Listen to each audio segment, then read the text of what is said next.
Tigrane. Fei. How do you say it in English, Tigrane? I guess they pronounce most of the time Tigrane. Tigrane. Yeah. And you prefer Tigrane? If you meet someone in English, you would say, my name is?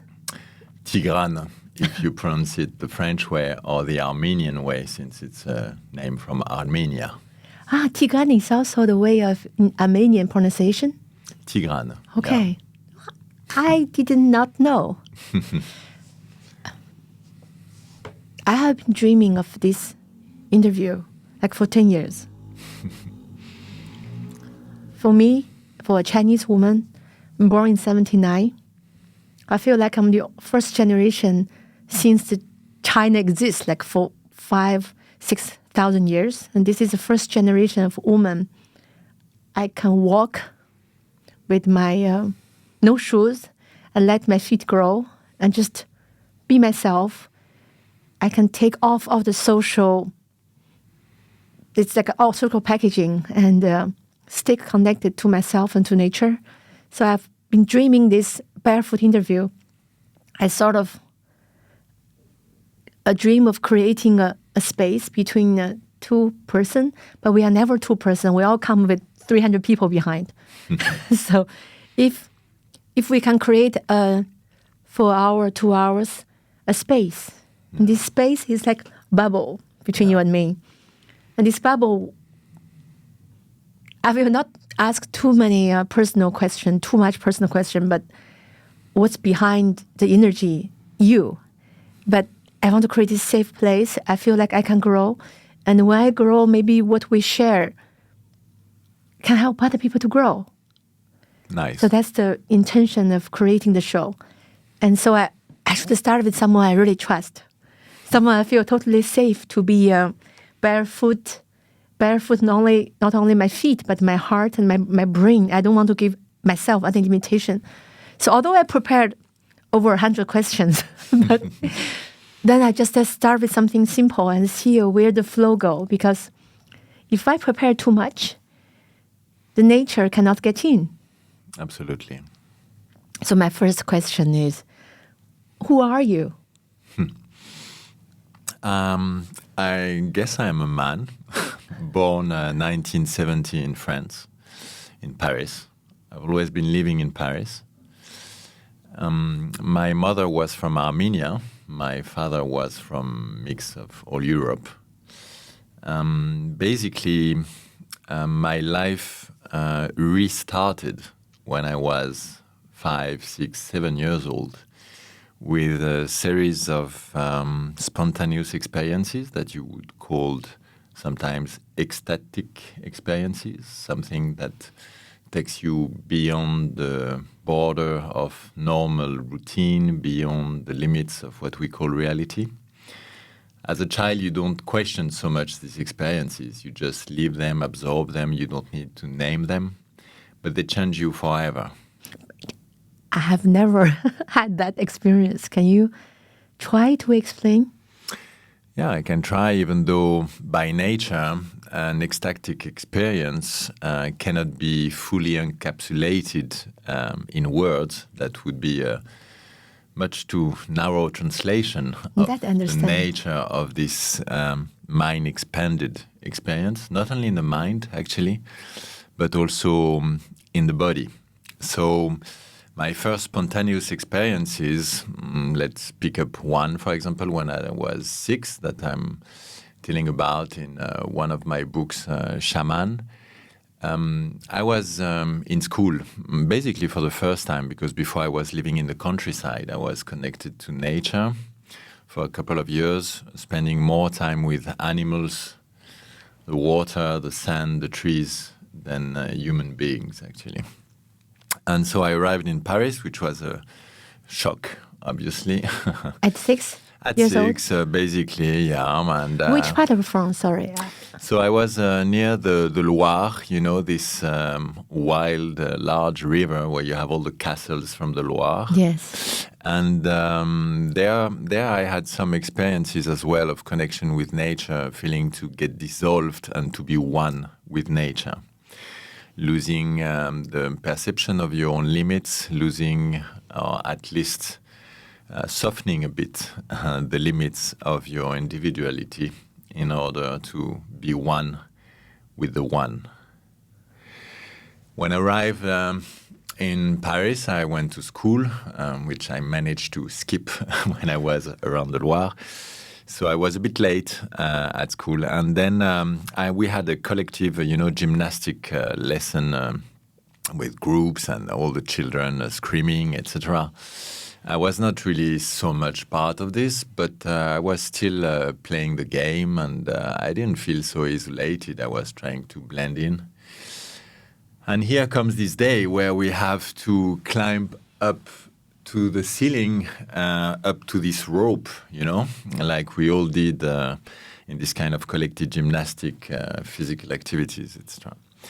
And I approached this rope, which is like a type of ceiling boat, large hemp rope, that is like this double helicoidal shape of hemp fiber.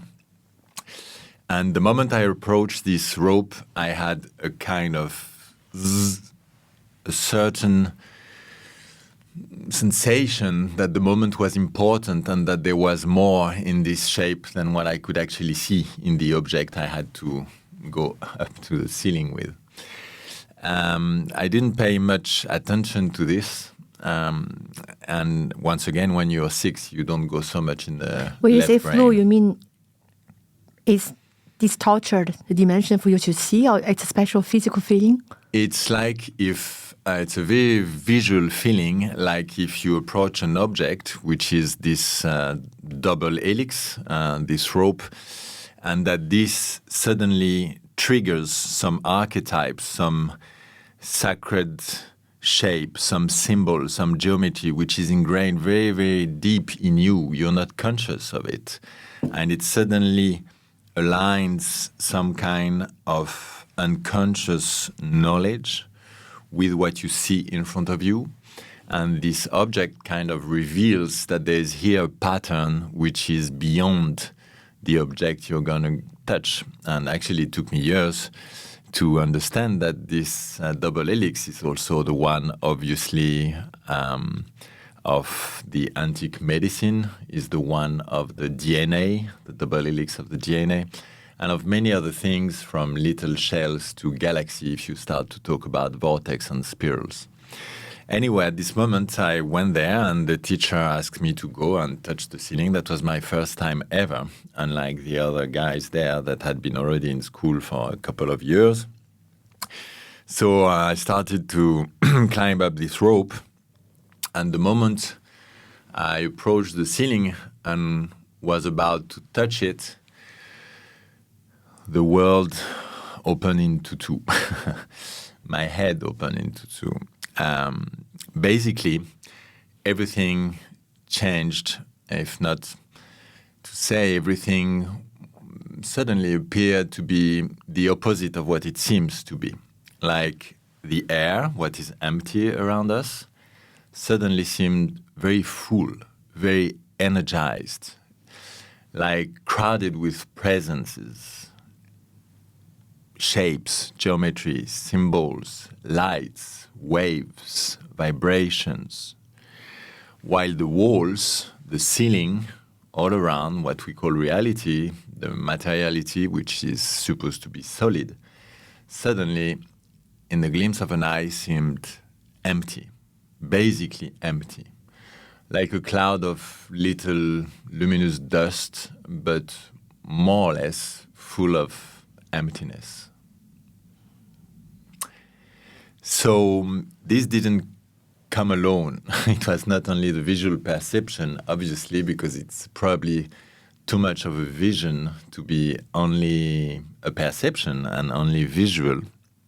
What I mean is that at the same moment, I heard a voice, and this voice was and still is the most firm, the deepest, the broadest voice I ever heard. So this was in my head, like a voice with so much wiseness, certain authority, maybe, so firm, so timeless, so ancient, and at the same time so present. And what I can decipher now from this experience is that even though that was the most firm, large, deep, and it was very impressive, obviously, voice I ever heard, at the same time, that was the most gentle, soft, and soothing voice, timbre, I ever heard. What did he say, or she say? Oh, that's a secret yet. I kind of, in between the lines, share what this voice told me in the first volume, in the beginning actually of the first volume of the initiatic series of tales, Shaman. I'm going through this experience because it was not only then the voice after the vision, but it became the body, all aligned, the three of them. So after the vision and after what sometimes we can call in French clairaudience, like hearing clearly something which could not be recorded, but that you do not doubt, like you don't question what you see from your own eyes in these moments, even though no one else sees it, because it seems like hyper-realistic. There's no distortion in reality, like the things don't get weird, or even though you see through the appearance of things, through the surface of reality. Then it came in the body, this alignment of the vision and the voice aligned with a physical ecstatic feeling, which was, if you want to say, like we say in French, appeler un chat. You name a cat, to be a bit straightforward. This ecstatic feeling was like a type of orgasm, I imagine, that would not have nor a beginning, nor an end, nor a peak.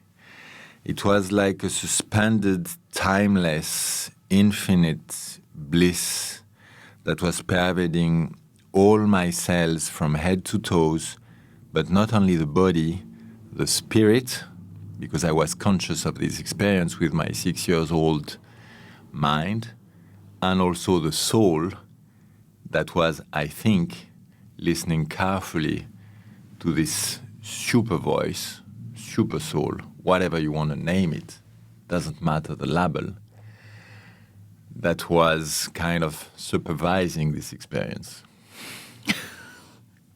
Oh my God, we've never talked about this.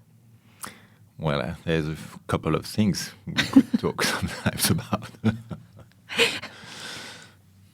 And, but if you have experienced this at 6 years old, Yes. what do you do with the rest of your life? Well, first, what do you do at this very moment? Because you're suddenly here and at the same time you're elsewhere. And you lose track of time and you don't hear anymore the noise and the voices and everything which is happening around. So I was there and I hadn't touched yet the ceiling, which was the goal of the exercise for the teacher, and in order of competition with time and chronometers, etc., with all the other pupils. And suddenly I hear, "Are you going to come back down at last?" And so I realize it's kind of waking me up that the teacher has been calling and recalling me for again and again to call me back on Earth. And that obviously I totally missed it because I was blended, merged, dissolved in this experience of unity. And in this teaching, revelation, that everything that seems to be what it is maybe by nature more the opposite of what it looks like, from emptiness to what we mentioned. And then I could hear all the voices of all the pupils that were cracking up and laughing their heads out because obviously they all thought I was paralyzed, stuck up there, and I didn't have any notion of time. So I had no clue if it lasted 15 seconds or 3 minutes or 10. But I thank my body that it stayed, well anchored to the cord, to the rope, and then it brought me back to this reality. And I touched the ceiling, and I went down and touched the floor again. But then I was different forever, I think. It's such a gift. Yes, it's a blessing, it's a grace, it's a before and after experience, something you will never forget, but also something you cannot betray. Wow. Wow. So you knew and felt and had this experience at 6. So you knew all the way up when you're growing up. This is who you were, you are, and you will be. So did you stay in school? Did you go through the worldly recognized this game called school? Well, unfortunately, I didn't go back to the countryside. I stayed in Paris until today. But touching the floor when I went down from this rope, everything was different and I could feel it in my body. For example, I was walking maybe more slowly. Everything and everybody seemed a bit far away, not faded away, but it didn't seem so important. I was not at all blasé or disconnected from this daily routine. It's just that I had permanently this kind of double perception that there is more than the eyes can see. There is more than the ears can hear around you.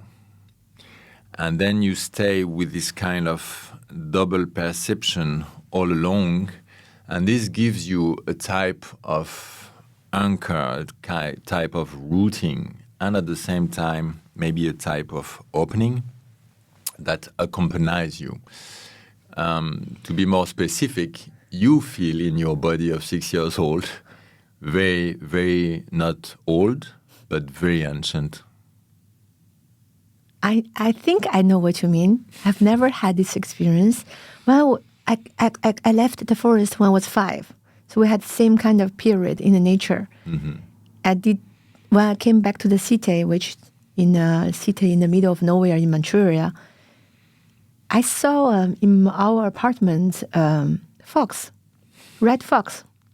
So one day I asked my mom, I said, "Mom, did you see the fox just behind the chair and with a scissor in the hand of fox, the red fox, a size of almost my size when I was 6 years old?"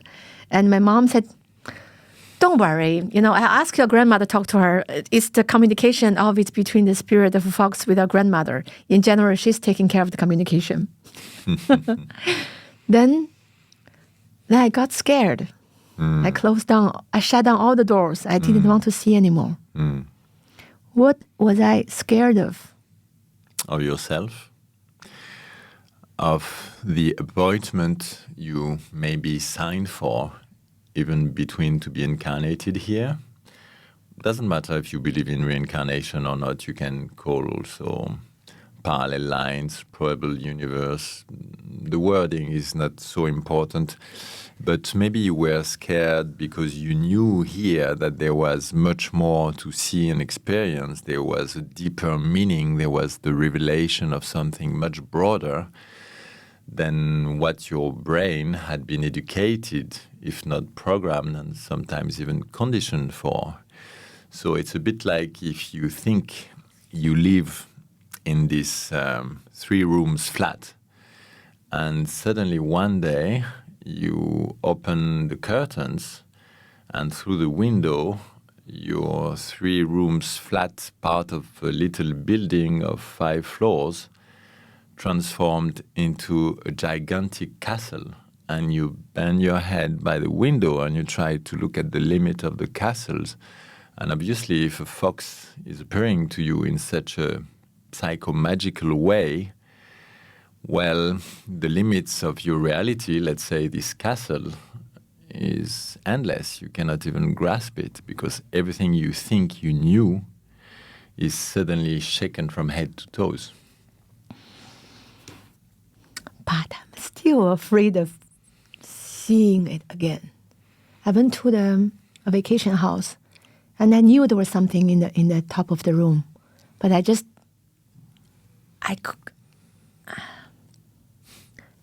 it's like even in dreams, I have these little fears, big fears of little things. It's like maybe I have not awakened yet. Maybe I can wait next life to be to awake myself. Do I have to do it in this life? I think it's pretty much what you're doing now. Am I? This is my way of awakening? I think, there is fear and fear. There is, maybe you could say, useful fear. If something is warning you that when you have the choice between the left road and the right road, one, you don't feel like going this way, suddenly you have to catch this plane, but somehow you really feel you shouldn't get it. This type of fear is actually not fear. This type of fear is a kind of inner compass of a sonar. Inner compass. And this inner compass is a very useful ally because it goes through timeless and way of warning and delivering you informations that your brain, your mental is not equipped to decipher or analyze. So it's like a guardian angel, if you could say. Guardian angel? And this is going to tell you, no, rather this road, rather this one, no, this person, no, you can leave now, etc., etc. This is more an intuition, sometimes an instinct, what we call in French, or in other languages, sometimes the sixth sense. So it's not actually fear. What you are talking about, this fear when you're a child, and it's obviously quite understandable to be suddenly scared by something which is broader than your daily routine. It's not especially reassuring to see something you cannot explain, something that you haven't been taught to understand and accept because you're not part of these tribes or some people all around the earth where even young you're initiated to the fact that there is an entourage in the invisible world, that plants can talk. That plants can talk. Stones have a power. A stone has a power. Then trees are beings. Trees are beings that I know. Transmit you a type of knowledge which is much older and wiser than most of our training, education, and concepts. So all this obviously can be a bit disturbing. But maybe the main teaching of this fear is that there is nothing to fear but fear itself. Meaning that if you feel this fear at this moment, this is maybe more a sign that there is something important here for you. Maybe this fear that you feel and that you think, oh no, my God, I don't want to see that again. I'm going to shut down this perception. I'm going to close the door, the window. I'm going to go back to normal life. I'm going to stick to my mother. Well, maybe this fear is there to tell you, that's where I should try. I'm here for you. This thing you're feeling here that scares you, maybe sometimes in the solar plexus or the sternum or the heart chakra, or whatever you want to call it, with electricity and an adrenaline rush going from toes to head, etc., is maybe in between the lines warning you that something is important there, meaningful, that you have to go through it. Maybe this fear, in other words, is telling you, come to me, have the courage to go through me, have the courage to walk towards and pervade this illusion of danger, because what expects you behind this fear, what is waiting for you behind this fear, once you've gone through it, once you've managed to overcome it, is yourself, your broader self.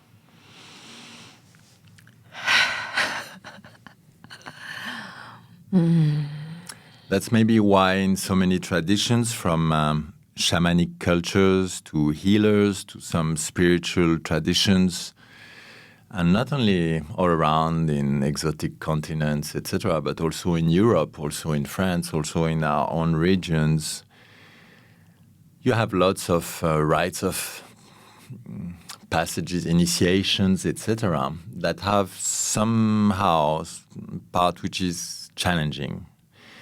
And this fear is maybe part of the process, because once you overcome it, instead of submitting yourself to a smaller, more narrow version of yourself,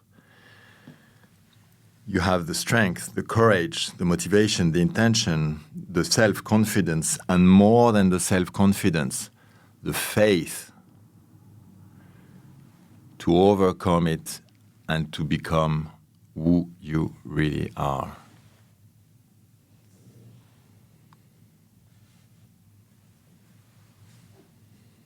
I get it. It's funny, I was asking who you are, and then we came back with who I am. Oh my God, I love it. We were talking about you after 6 years old.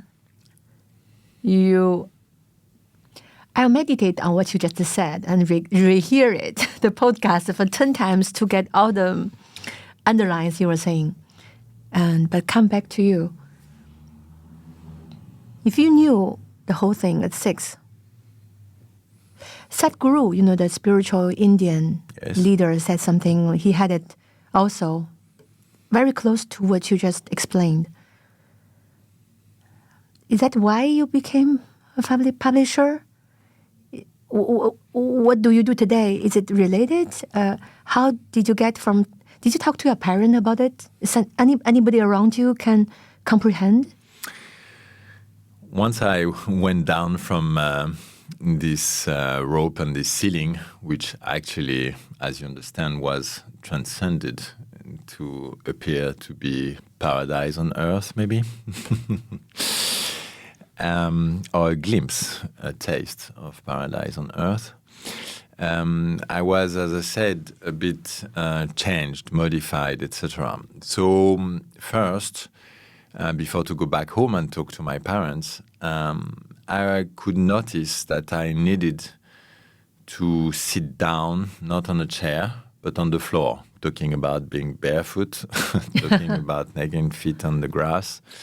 I really needed to sit down and not on anything, seats or whatever. And then I suddenly understood I was so quiet. I was observing everything. I didn't feel like talking. I was just marinating in this aftertaste of something that had recalibrated everything, uplifted frequencies, vibrations, and opened doors of perceptions that even if to survive in this three-dimensional reality and daily life, you close again some diaphragma, some perceptions, some doors. Nevertheless, there's something that remains. It stays in the background, like, not the visible part of the iceberg, but the underwater part, except that instead of not seeing it, because in this reality, either you see the top, either you have to dive to see the hidden part. But then you have like one eye above the surface and the other eye underwater, below the surface. And so you have this more global picture permanently that reveals you that everything is double.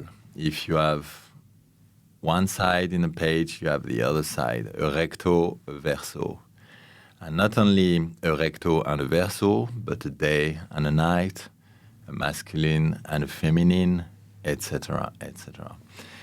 So then you still do a bit like everybody, except that you're maybe much less excited by the daily agitation, the daily frenetic behaviors, etc., because somehow you don't so much believe in them. You see it as a comedy, as a scene. It's a bit like if you've been living all your life.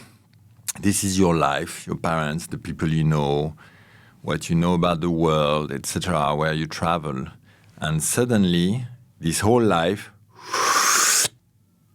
it's a theater scene.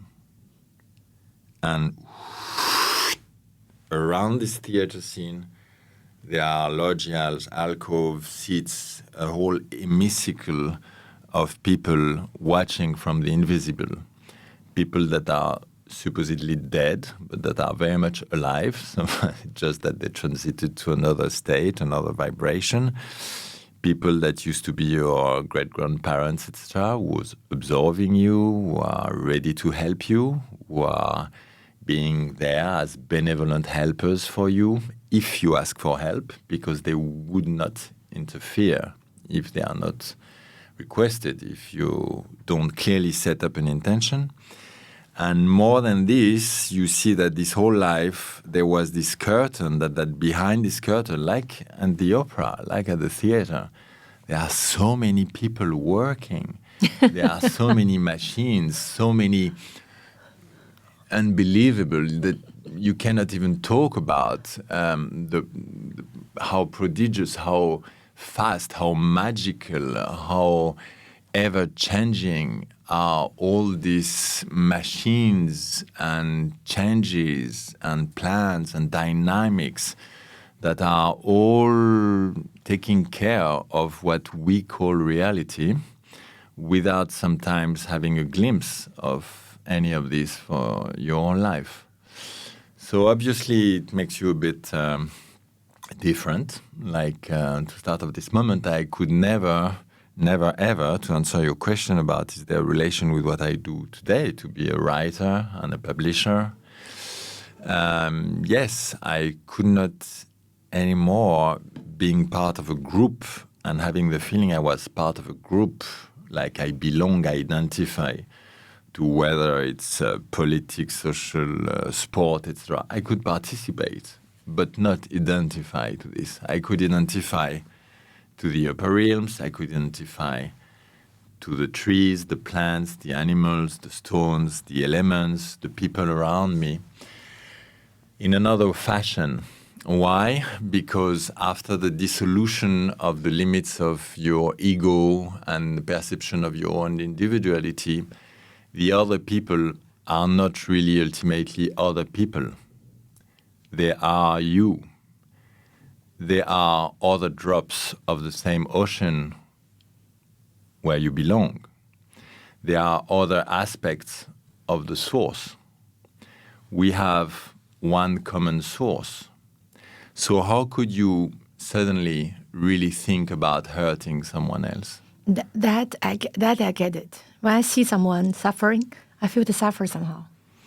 Yes, exactly. So you lose totally what we are trained for, this competition and, all this thing regarding... Society is constructing these breaks. But there is another civilization which is very subtle because it has many layers and, if not civilizations, that are not built on this competition, more on cooperation. The person who's talking today with me, your brain is talking? Is it your soul is talking? Your heart is talking? Who is talking to me now? Well, Tigrane is talking to you. Who is talking through me? Is it a blend of different sides of personality, different aspects of a soul, with some glimpses of an oversoul, with some channeling, oversoul? Actually, the wording and the labeling, I think, is not so important. And is it the spirit? Is it... ultimately, it has to come from the heart. So I would rather than insisting on the mental or the spirit, etc., I would rather come back to the most important thing ever, which is the heart, which is the power of love. Is this the inner compass you were talking about? The inner compass is the heart? This is wider than the inner compass. The inner compass is one of your tools, and you have dozens of different tools I have. that are ready to use. Of course, I Why think nobody? everybody has. Why nobody ever taught me this? I don't Because think I never it's- asked. It's maybe not part of the priorities of the programs in which we usually evolve, even though when you have an appointment with yourself, when you have what some people call a destiny, or when you have this remembering that there is more to reality than what it seems to be, you're going to have one day or another something that's going to recall, to remind you that you are wider than what it seems. So to answer your question, I had the chance to have parents that were both artists, a mother writer, a father painter. So they were not like people that would say, "Are you crazy? Forget about it. This is a lie, or you're telling rubbish." No, they would rather accept it because themselves, as a painter or a writer, Creative. had a relation with imagination, which certainly softened very much the limits of what we think possible and not possible, and beyond that, a relation with co-creating your own reality in certain aspects. So I had the chance, yes, to be in this kind of environment, family, if you can call it a family. And step by step, all my life, when I was trying to do what people were asking me to do, and to be more in compliance with the society, etc., I could feel something was going wrong, you know. I couldn't really believe it, this story. I was feeling not really at my place. And every time there was nature, there was something magical a bit, whether it would be in a tale, in a movie, and sometimes elevating vibrations, like music, sacred music, for example. Suddenly I was feeling more home. I was reconnecting with something that was in resonance with what I had experienced. Like if this thing you live when you're a kid gives you like a fine-tuning about something that you're going to look for all your life, or when something is going to approach this kind of realm of dimension, you're going to recognize it. You're going to recognize it's in harmony, or it's in sync, or it's in relation with this deeper meaning, with this wider realm. So it's not very much of a surprise for me then, after being in school and college, etc., what did I do? Well, 7 years after this experience, when I was 13, and while I was actually trying to be as normal as possible, even though it was not every day easy. Why? Because my mother left when I was 10 years old, and so I'm sharing here something, talking to your audience like I would talk to my very best friend. She left saying she was going for 5 minutes to the laundry with a bag of clothes. But she did not come back because she knew she was leaving the country. She was leaving France. So this feeling suddenly when you're 10 years old to be from 1 second to the other by your own is teaching you something for which I bless and I thank forever my mother to have exposed me to this event, which on the spot was the worst thing I had ever experienced, but with the time was one of the very best things I had ever experienced. Because suddenly it's teaching you not only that That's the negative side on the moment, sadness, you cannot trust anyone. If you cannot trust your own parents, then who can you trust?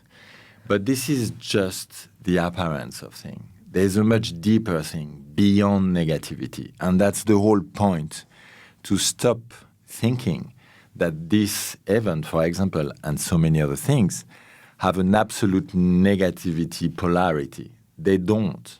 It doesn't matter. What matters is the way you're going to react to it. It's what you're going to do out of it. The obstacle is not only an obstacle.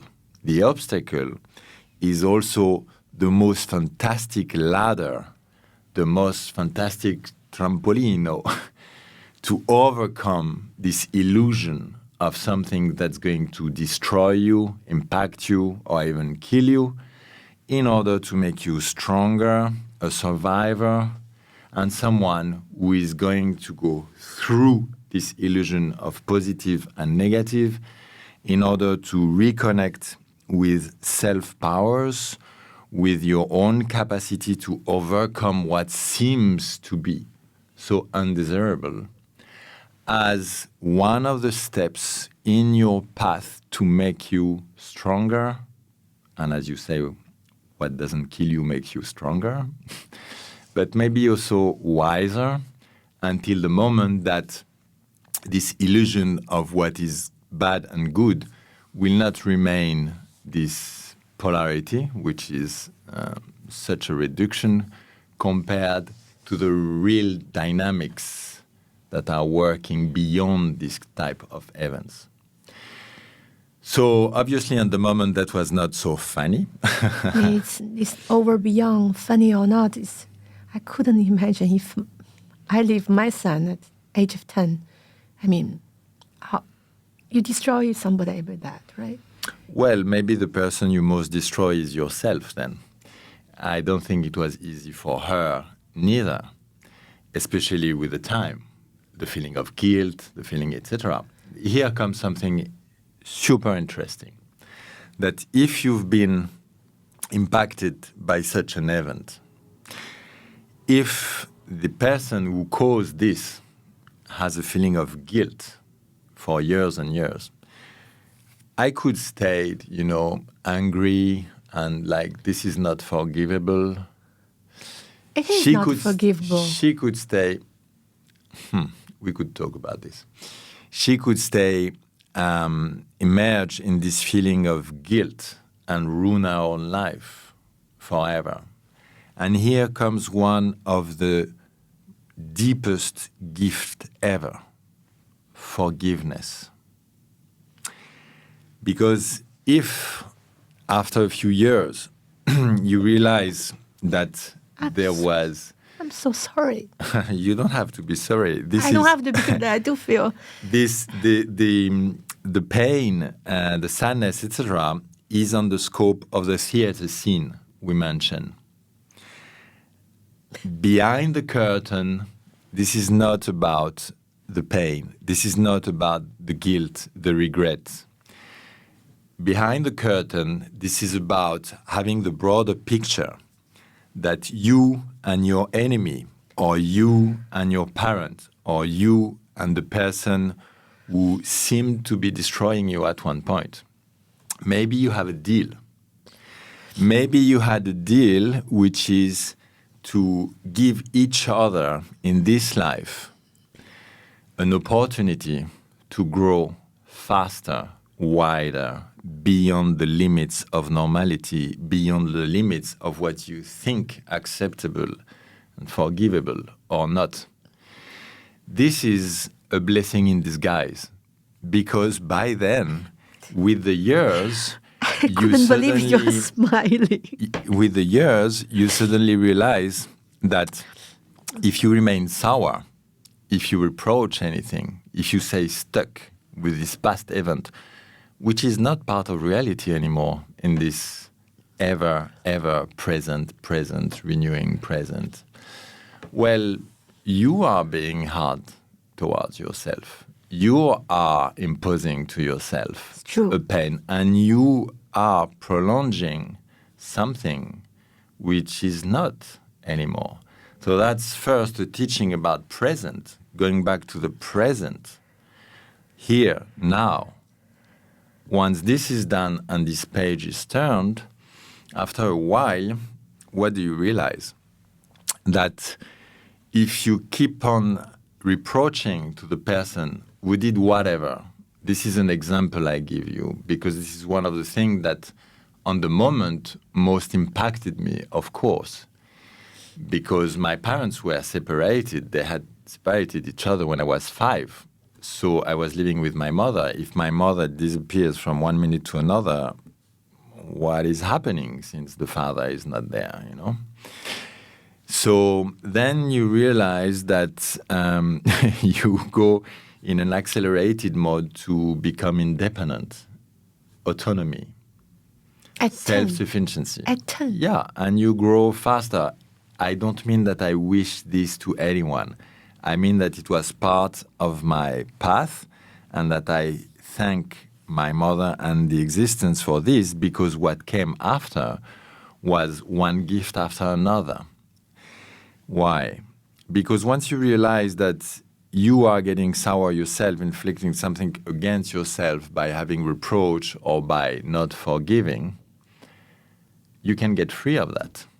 And you can realize that if you really love your mother, this love doesn't depend on this situation. This love is unconditional. This love is love. No matter what happens, no matter what happened. And there you are at the gate of something totally new, which is that you had this more narrow mind thinking that this was not forgivable, which would have ruined your life. You would have ruined it yourself. And on the opposite, you realize that yes, you can forgive it. And you can love this person. Like you can send compassionate feeling to your enemies. Like you can love someone who abused you or was violent against you, once you realize, once you understand that this poor person is still there. He's still struggling with this kind of thing, which is not part of who we really are. So poor person who still has to be violent and to think it has any advantage in being so. So you forgive, that's the first step. And once you forgive, there's a major door behind this forgiveness. And this is compassion. Because not only did you forgive, but then you start to understand the fragility, the weakness, the why this person had to do this. And by having this perception, you start to send back some love, but a compassionate love towards this person, thinking that maybe this person at this moment didn't have the choice, or that maybe on a broader scale, this person acted like this because you made the deal prior to this incarnation to set up for obstacles and challenges that would be, even though tough on the moment, the biggest potential of accelerated transformation once it's overcome. Can this apply not only to your personal life between you and your mom, to nations or people to people? It can apply to many people. Obviously, I wouldn't be an expert to talk about nation, but obviously we are here in a type of dynamic where the Russian dolls apply, or the fractal reality, and meaning that the faster you're going to forgive, the better off you are. But if a nation invaded another one or killed many people, can the people forgive? How can we send them compassionate love? If we do, we don't have war anymore. You need to have a broader picture of all this. Which purpose it's actually serving. There are so many things that seem so negative in the moment, and that's maybe with time and perspective, even though that was the most horrible thing, and it has this taste of, yes, on this reality, I agree with you, it's unforgivable. But on another reality, especially destiny, a spiritual level, you have to forgive. And you have to forgive in order to arrive to compassion. And once you are heading to compassion, you can help your enemy to grow. And ultimately, that's your goal, because you don't want your enemy to remain an enemy. No. In shamanism, you don't want a dark spirit to remain a dark spirit.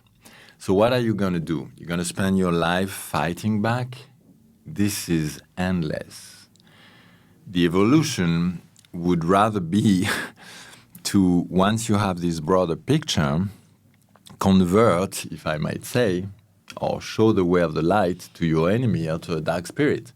Because maybe himself is trapped in this illusion of his own power, in darkness or in negativity.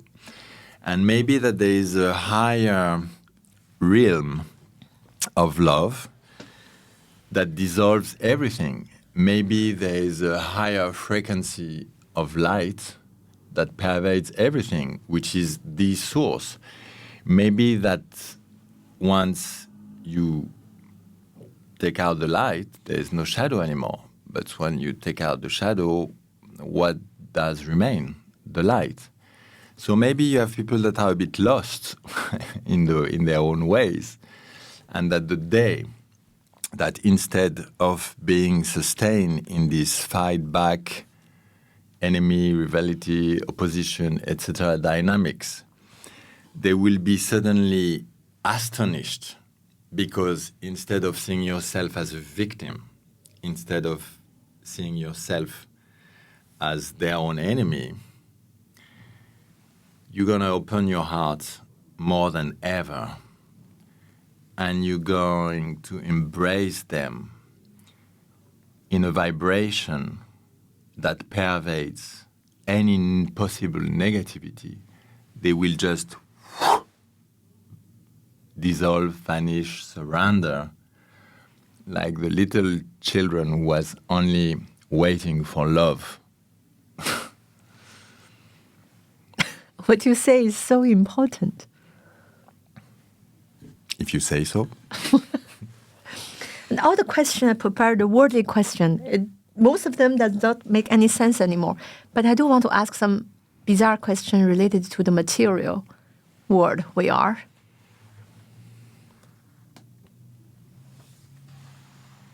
What is the purpose of education? I really don't have the pretension to give you statements about general for your own child. topics, even though I can answer for myself by my own self-experience and first-hand experience. One of the purposes for me of education in our societies, if you want to be concrete about where we live, would be to teach my own son, since I have a son of almost 27 years old now, to forget many, many things that he's been taught. To forget? Yeah, to unprogram, to uncondition, to somehow delete some of the brainwashing, and rather than trusting always the left brain, the mental, or the few tools he's been transmitted in school, to listen also to his heart, to his inner compass, to his intuition, to look out for synchronicities, for signs, whether in very, very everyday life routine as well as in magnificent setups. To be more open to something that you cannot learn in books, but which is part of nature or your super soul or creation, talking to you, giving you clues that, yes, it's the right person, the right spot, the right moment. So to think out of the box and to become more free, to to feel rather than to analyze everything. Oh my God, you are saying your purpose of education at the moment for your son is to unlearn? Well, now that he's 27, he's learning his own way and he's following his own path. But what I'm saying is that for years, what I've been trying to offer him was to bring balance to what he would get from school in order to transmit him the self-confidence, the trust, if not the faith, that he has in himself all the answers that he can look for. That's beautiful. My son is beautiful. He is. I definitely confirm that. You look very different, though. What is AI? 2 letters. Yes. That's all? That's all. What's the relationship between AI and the spirituality? 2 letters. A question. Yours. Okay. What is biodiversity to you? What is, sorry? Biodiversity. Biodiversity is not only in life itself, it's also in culture. The biodiversity of rituals, of beliefs, of ceremonies, of behaviors, for me, it's part of biodiversity, like part of the biodiversity of animals, plants, humans, etc. What moves slower than what we detect as a movement, for example, stones, they still move. It's just you don't see them moving, really. So beyond the framing we've been given, like, as you know, in France not so long ago, a few years ago, an animal officially in the law, Yes. or in the fiscal Level. regulations, was considered a furniture. Yes, a thing. A thing and a furniture was classified like a table, the same. That's incredible. We do see it's not a table. 21st century, though. So once you get connected beyond the limit of your own individuality, connected to something so far away you cannot even touch, like the sunset, or to a tree you're going to hug, or to the sand you're going to caress when you sit on the beach, to the water that is permanently moving, ever changing, doing this little vortex in front of your eyes, reflecting the thousands of little lights of this beautiful sunset. Suddenly you have an expansion of your perception where the trees that was there, it's not you who is looking anymore at the tree. You have the feeling the tree is perceiving you. The animal, the bird in the tree that you're looking is not anymore so much of an animal. It's almost like a person who is observing you, feeling you, sensing you, who knows because it can read through you, like this experience you can have with a horse, for example, in 2 seconds, and you feel naked as ever. Yes. There is not one glimpse, not a detail of your thought or your feeling or even your physical body and health situation that you can possibly hide from this horse. It's reading through you like an open book. And then you have the same thing with the plants. And you feel surrounded by all these people around you, all these beings that are expressing themselves not through words, but maybe sometimes through not only energies, vibrations, signals, but also pictures in an expanded state of consciousness, where you can see that a plant is going to deliver you a message, and that this message takes the shape of geometry, for example, and that you're going to understand something like a block of information that doesn't have to go linear, past, present, future, with a verbal construction that would take so much time towards realm that your mental cannot grasp anyway, but that this geometry in movement is transmitting you a teaching that makes totally sense, which is enlightening, and that you're going to take years to unfold and understand with your left brain and put into concept and words, and that obviously, hopefully, you're going to then share and retransmit to other people, for example, through books. So here comes the publisher and the writers, because after these experiences that started when I was 5, 6 years old, maybe even before, maybe I cannot remember them, maybe they were too wild to be remembered today. And after this 30 years, I spent meeting healers, shamans, but also midwives, also... Midwives? Midwives. Midwives are not only women who are giving birth, helping a mother about to give birth. Midwives also sometimes have the art to move the lines when there's an emergency. For example, when the baby is coming but not the right side, and that the mother suddenly thinks she's too narrow and start to lose self-confidence, that it's so important to go back to a level of self-empowerment and faith beyond normal confidence, beyond physiological reality. This type of midwives can suddenly change the lines and transform a situation that could seem tricky into a happy ending.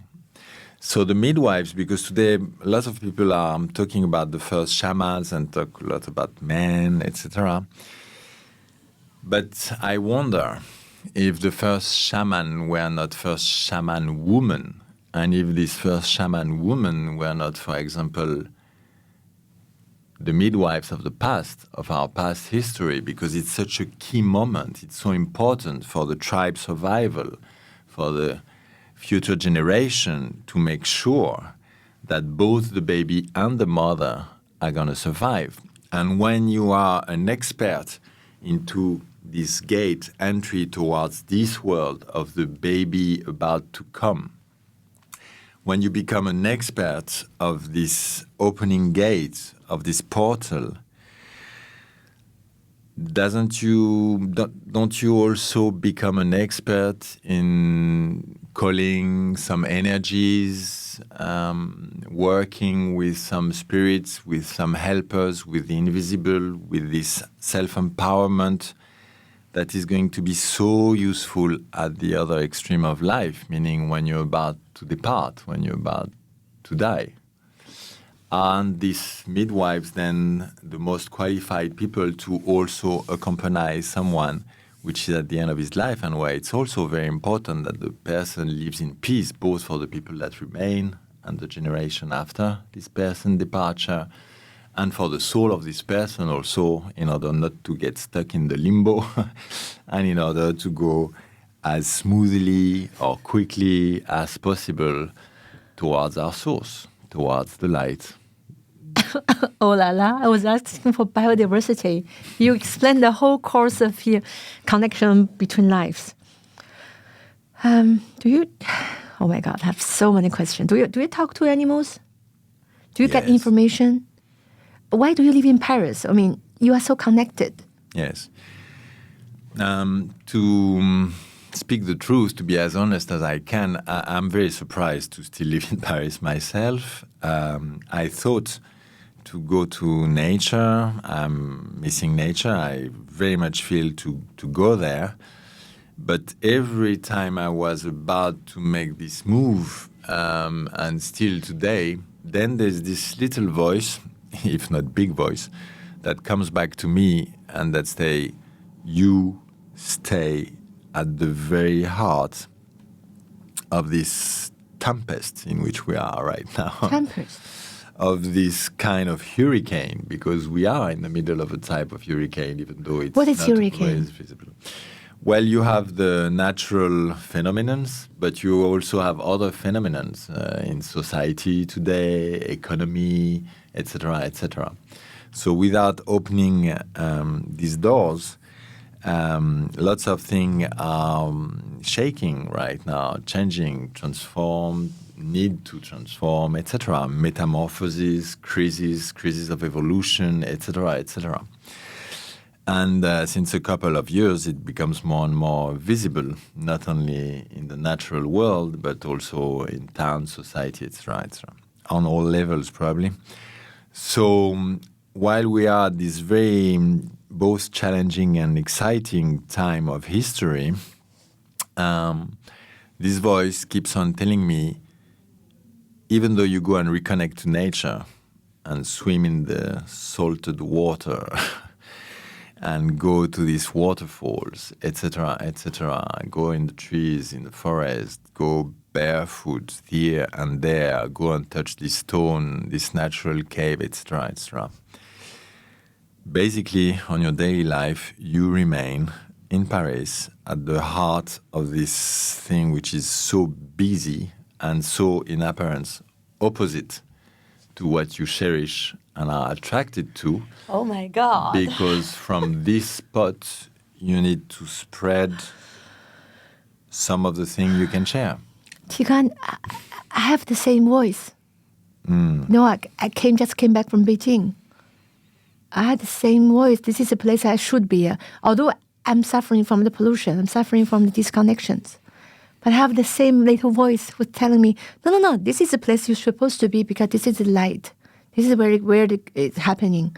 Cannot leave this place. Oh. It's maybe where you're most useful to help other people as well. Probably. Today, do you feel peace inside after all the events and the people and things happened? Do you feel peace? I wouldn't feel peace, I would not be here. And how... I have this theory, most people would say it in the ecological way. There are three things, maybe one thing combined these three, but you have the challenge of peace on the planet today, the material world, okay? You have the challenge of climate change, challenge of the lack of biodiversity, and they can combine to the challenge of having protecting life, or if there's no biodiversity, there's no enough food. If there's no solution for climate change, there will be immigrations and wars. So the whole challenge of today, how can the world find peace? How can you find peace? Me? That's the first question, and that's the first step. I'm doing what makes me peaceful. As the other was saying, think globally but act locally. It starts by yourself. Be the change you want to see in the world. I love Gandhi, this sentence. I'm trying to practice it. It's not that easy to find peace inside. I'm not fighting anyone except, yeah, I know. Okay, I get it. Do you have many friends? How do you choose your friends? Do you only choose friends that have the same worldview? Who are your friends? You? I'm your friend. I know. I'm so blessed to be your friend. So many animals. I would dare to say a few stones as well. So many trees and, a few friends. Not so many friends because I spend lots of time alone. But I don't choose them. They are part of the blessing and the happy events of life that sometimes seems to be a simple coincidence. And as the poet was saying, there's no such thing as a coincidence, only appointments. Wait, they're only appointments. And that makes sense to our encounter, by the way. Which part of your energy or body do you activate to communicate with the plants, stones, or plant animals, with the horse? Which part of you is communicating with the other living? I have no idea. You have no idea. Because Okay. I don't think there's a part. I think it's a very It's a whole. global process. Okay. Today, what make you happy? Right now being here.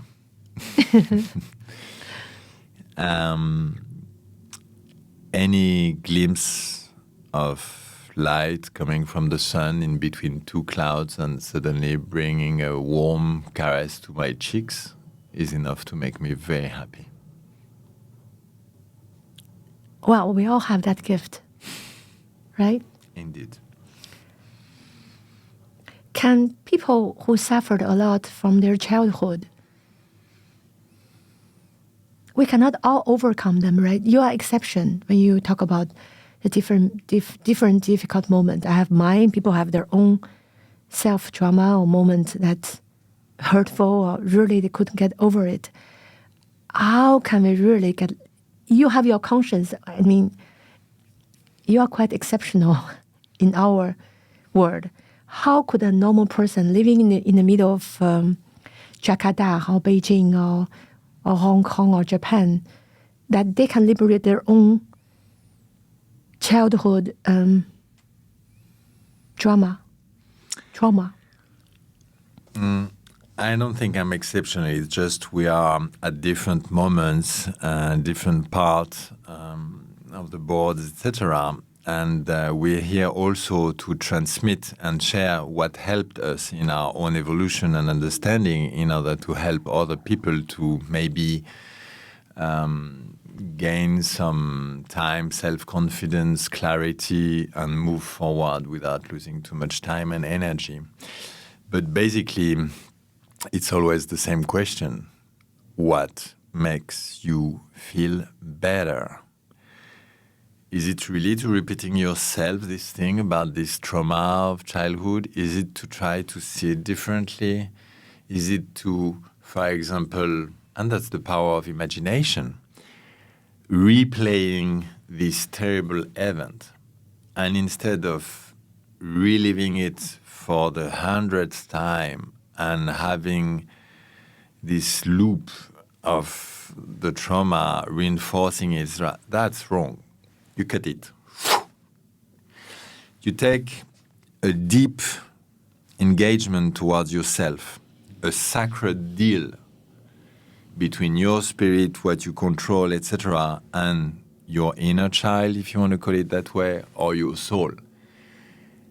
And you really promise to yourself that you will never, ever once again repeat this picture, this emotion, this recall of this scene that doesn't make you feel better. So why would you? Whether it's words, whether it's an image, whether it's a belief. Finito. Never anymore. What you're left with is a white page. So, what's the power of the mind then?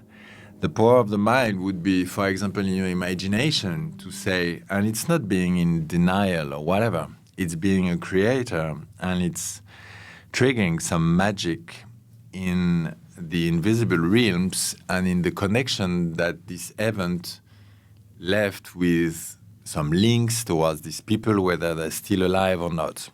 And you connect with this other person, for example, who was violent to you or doesn't matter.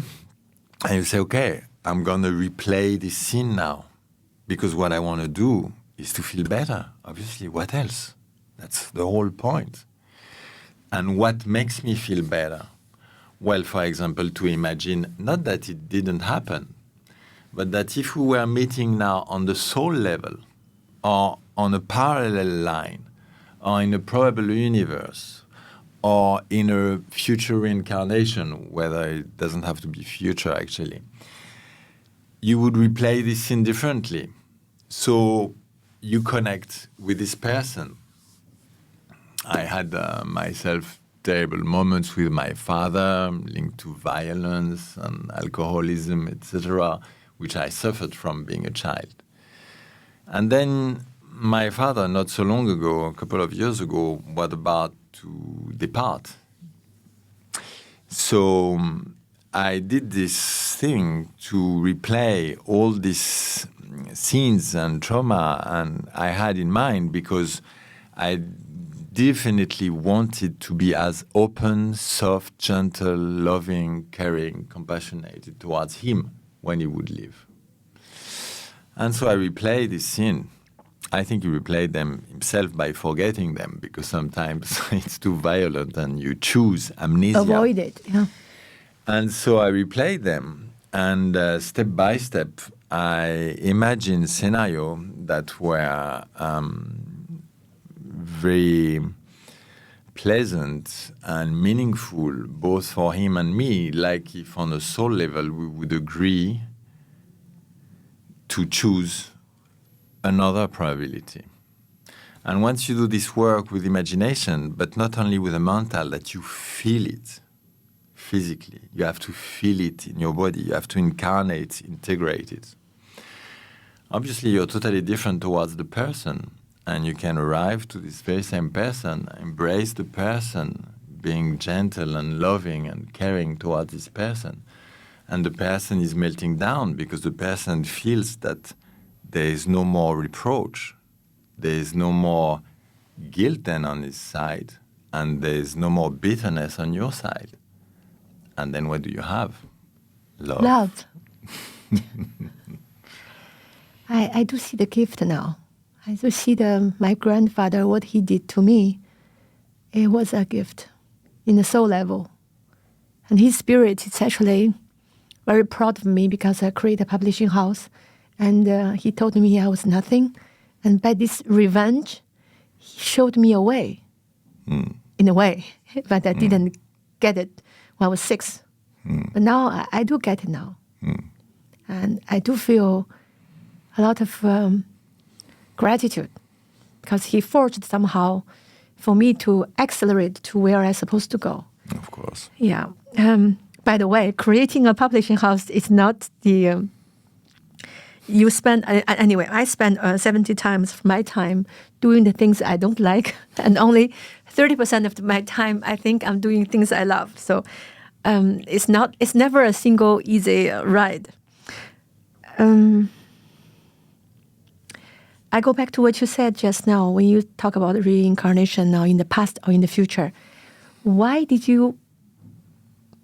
I mean, if you had for this journey of this life, you woke up at 6. So what's the whole purpose of this journey? Then we can talk about the future incarnation or the past, but this one, what was the... I don't like the word keyword because it's really symbolizing, like the glass is not the glass. The letter of glass, GLASS, does not mean the object of glass. But I'm just trying to use the symbolic energy to understand why did you come. You don't have to find the perfect keyword, but what was the intention before you come? If such a question can be answered, I would probably think that you come to replace something you didn't overcome, like if you failed at this or that, if this default, this challenge was not properly overcame, etc., you replay the scene. And you replay with members of your family, and sometimes you change the relations and you change the inner geometry of the family, the relation, couple, male, female, parents, children, etc., in order to enrich the biodiversity of this ever-changing configuration and to give you several opportunities to finally go beyond fear, finally go beyond betrayal, finally go beyond the weakness, the lie, this and that. And then you can maybe at the end reach certain level of consciousness with all humility, but where you start to feel that, for example, a lie is lying to yourself first. It does not work. On another level, the other person to who you're lying knows perfectly you're lying always. So it Same doesn't as make violence. sense. Yes. So all this doesn't make sense because all this that would not apply, that wouldn't have a meaning within the perspective of the source, is a waste of time and energy, even in this dissociated type of incarnation. I actually get it.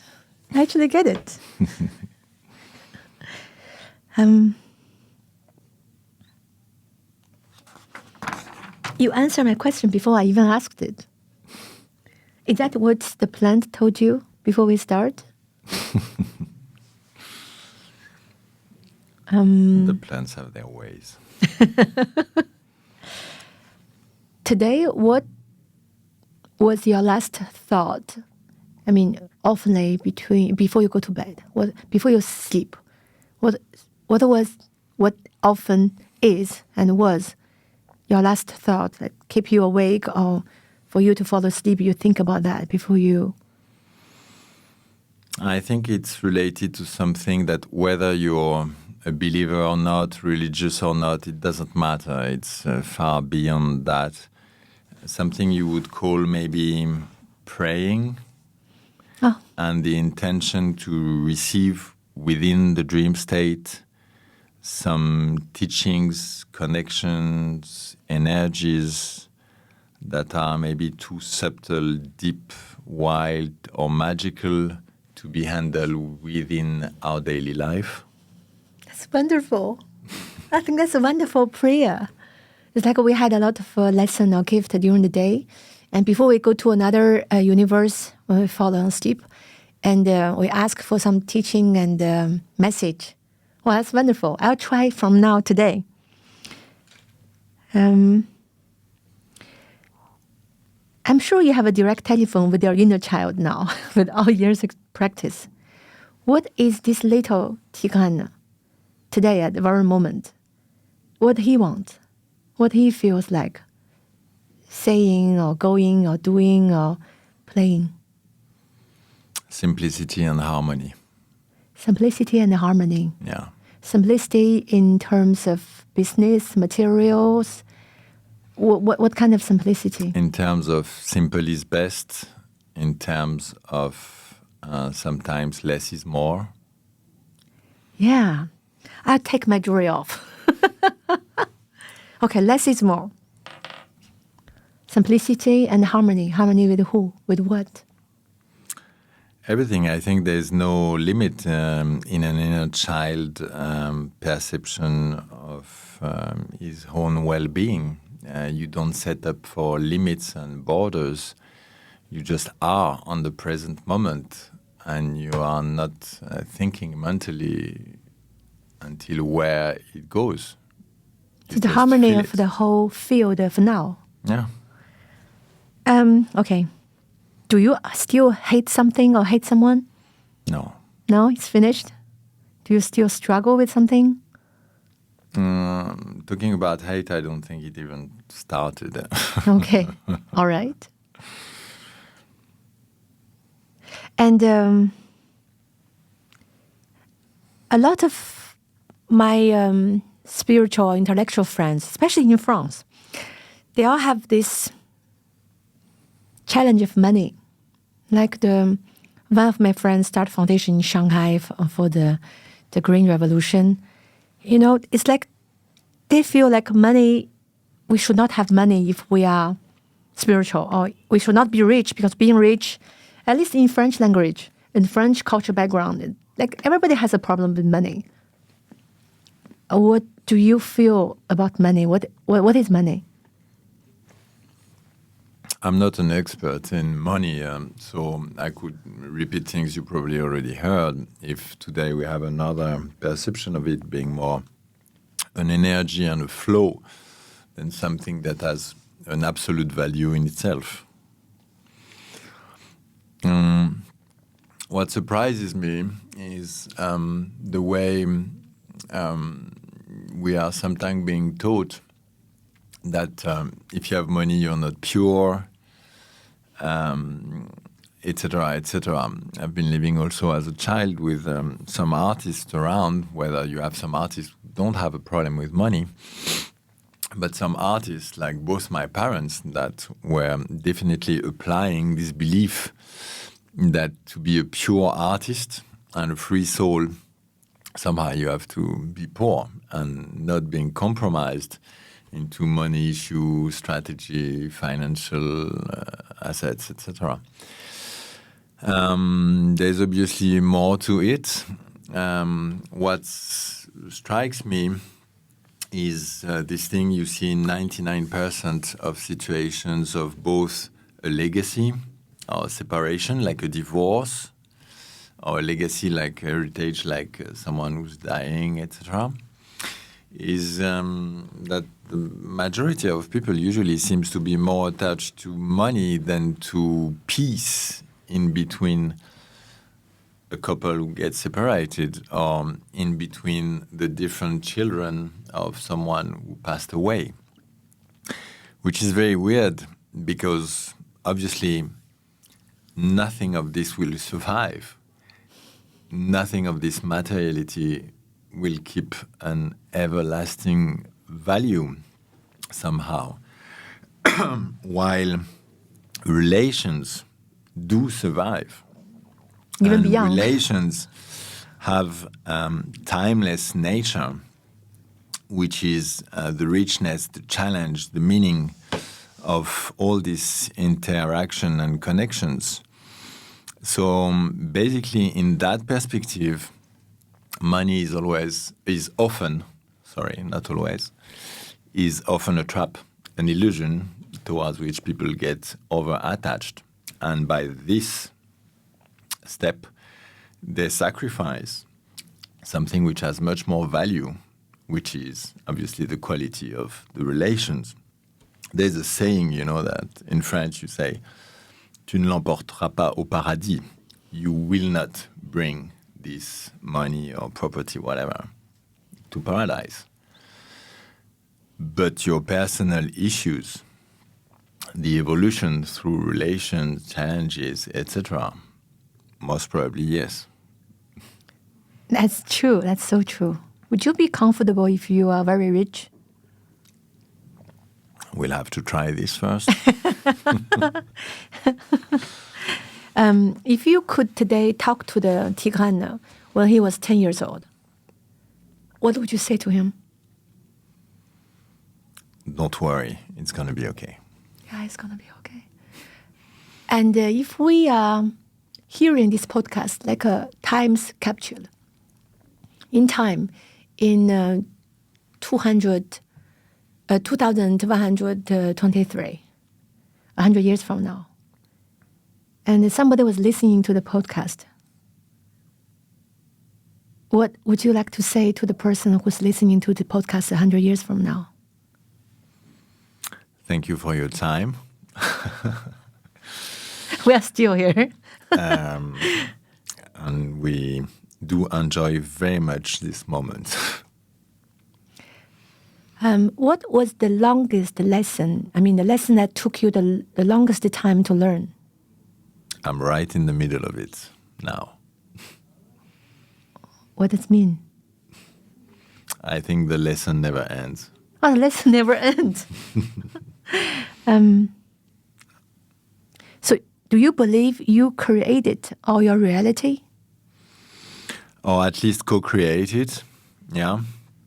And that from a broader perspective, or your soul or whatever, or pre-incarnated, or the goal is not to escape to a challenge, to some difficulties, etc., or something you didn't understood or you didn't understand or overcome, but rather to play and replay it in order to, at the end, whether it can be more or less long for different people, finally you go through it. Finally you integrate the lesson, and finally you manage to transform any challenge and obstacle into an opportunity to grow towards who you really are. On your death stone, if you have one, what would you like to see writing on it? All my what? On my death stone. Yes. Maybe no word. Maybe a sun. The sun, like the sunshine. For example, yeah. And what is your next incarnation? If you get a whole lesson, everything you want to experience, maybe you don't need it, like next one. But if you would like to try another one, what would it be?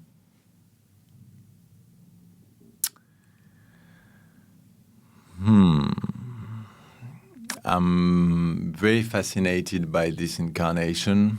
I feel extremely blessed to have the son I have, for example, the friends I have.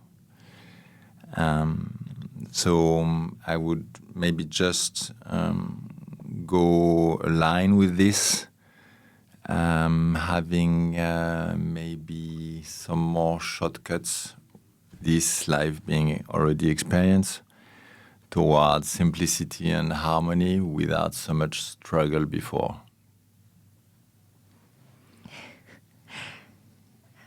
What is your superpower?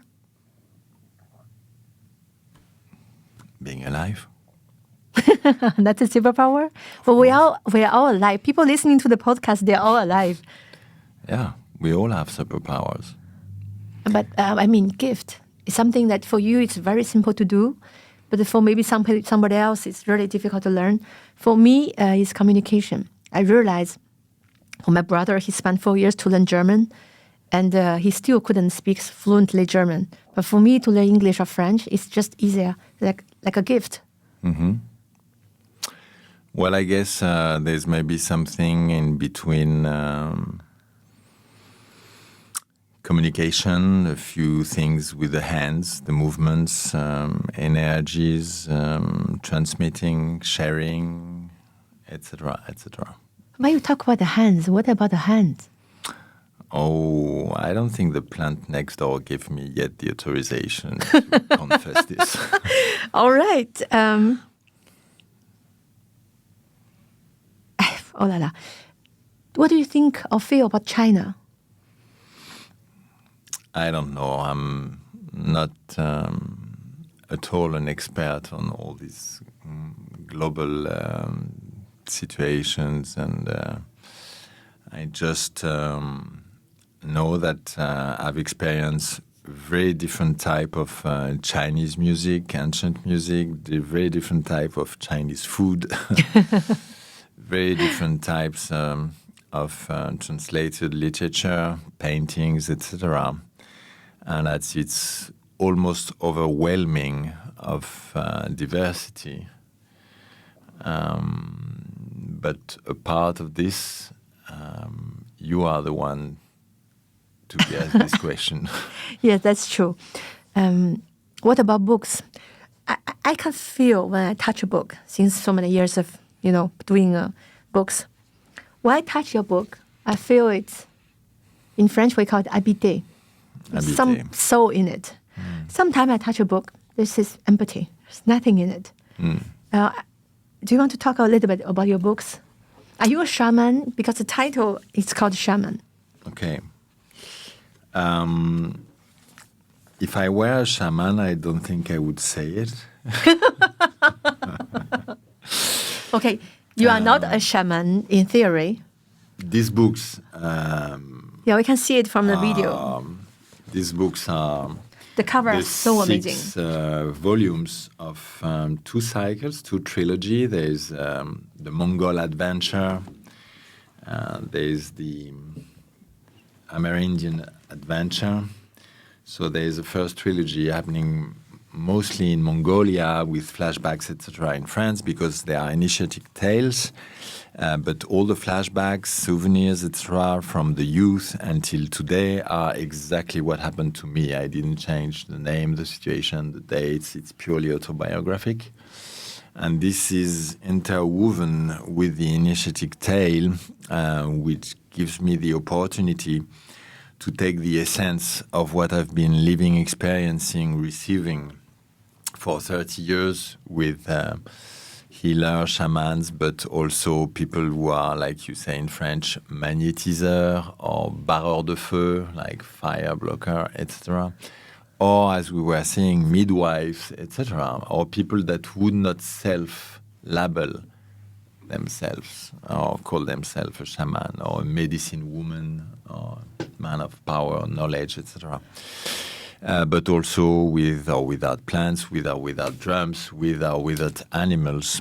And so taking the essence of what I've had the opportunity to live and experience for 30 years on different continents, from America to Australia, from Indonesia to Europe, from Russia to France, Africa, etc. To take really the core, the heart of it, the essence, and then to transmit it, not only with words, because words cannot contain these vibrations, this teaching, with all humility for this, because I'm just a transmitter for that. I'm just a go-between, a scribe or someone who received something. And so, like, words are not enough to share this. Well, maybe you have along the spiritual quest and love story that is interwoven in these tales, also moments that are written differently, that appears in italic, whether it's a vision, whether it's a dream, whether it's a healing session, whether it's a trance. And this is another type of writing, which is maybe sometimes more poetic, with rhymes, a certain rhythm, etc. And in the going from the left brain to the right brain, going from the spiritual quest, the narrative, the characters in Mongolia, in Arizona, in France, the flashbacks to these other worlds of vision, lucid dreaming, out-of-body experience, healing sessions, suddenly you trick the mind, because going from one to another, the perception, the consciousness is not really comfortable in having one step in each world, in the visible and the invisible. And once you trick the mind that way, it's creating like an opening in between your mental, rational reading ability and your perception of the rhythm, the rhymes, the metaphor and the geometry and the versification of some sentences. And once you open the space in between, you transmit. You transmit, which is something beyond both the story and the vision, the dream, the teaching. It's a type of vibration that cannot be encapsulated in none of them, but which is the result of both of them. C'est super. Merci. It's wow. It's incredible. You just answered my question before I asked it. Wow. This is like a magic interview. We should do this often.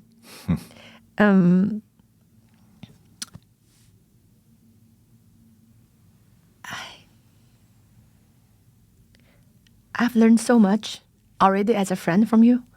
And today, your generosity of channeling, sharing, learning, and teaching, it's incredibly valuable for me. I at the beginning, when I said we are going to create a long format podcast, people say, nobody's going to sit there and listen to 2 hours. And your podcast, I'm going to myself listening at least 10 times. And this one will be translated into Chinese for the podcast part. But I was looking for the title of the books if we translate into Chinese. And you answered my question before I asked. That is so wonderful. I love you so much. And I thank universe you exist. Thank you, Faye. Thank you. Oh my God.